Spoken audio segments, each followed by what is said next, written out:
Saat itu udah kurang lebih jam 5-an, udah sore. Saya lagi nongkrong, nunggu penumpang penuh. Tiba-tiba ada satu keluarga, dia bilang gini, Om, boleh charter ke Palu.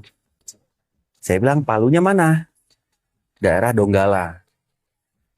Saya bilang ke dia, saya belum pernah ke Palu. Jadi saya waktu itu manggil teman. Jadi ya udah kita mesti yakin aja karena yang kita pikirkan duit. Nah, tinggal cerita kita berangkat. Kita berangkat. Kita waktu itu lewat jalur Sulawesi ya. Trans Sulawesi itu dari arah Malalayang, pantai Malalayang terus naik. Saya kasih cerita pas jadi itu perjalanan menghabiskan waktu 1 hari setengah. Yang saya ingat waktu itu kita lewatin ada jembatan kuning. Nah, jembatan kuning, cuma saya nggak tahu nggak karena saya pikir budaya lokal ya. Itu kuning semua. Nah, akhirnya sampai kita di titik tujuan ke tempat yang si penumpang ini, mereka turun.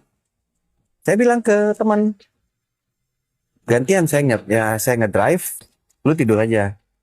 Dan kita mesti cepat balik Manado. Karena apa? Duit kita cuma segini. Udah nggak dapet duit bensin nih. Udah. Kita arah balik. Nah, kalau Trans Sulawesi itu perginya sama, pulangnya sama.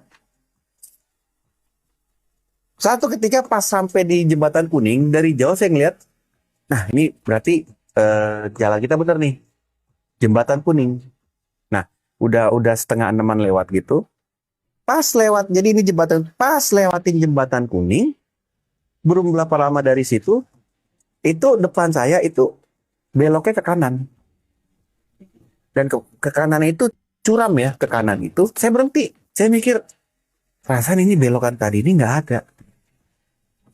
Ini perasaan tadi lempeng dari ujung. Kok ada belokan ini? Saya ngeliat ke teman saya, waduh dia tidur nih.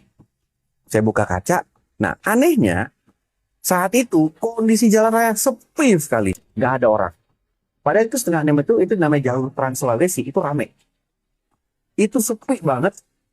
Sampai saya mau tanya orang itu nggak ada yang bisa saya tanya. Cuma saya mikir, ini kok jalan ke kanan, depannya jurang. Ya udahlah, saya pikir lewatin aja. Tapi jangan kenceng-kenceng karena apa kalau ada orang saya mau tanya. Nggak, saya masuk ke kanan, lurus. Nggak lama dari masuk ke kanan, itu kiri kanan hutan. Bener-bener hutan. Dan itu hutannya lebat, pohon-pohon besar dan dingin. Dari situ dingin. Udah, saya buka kaca terus. Sementara, jadi saya ngedrive, saya begini.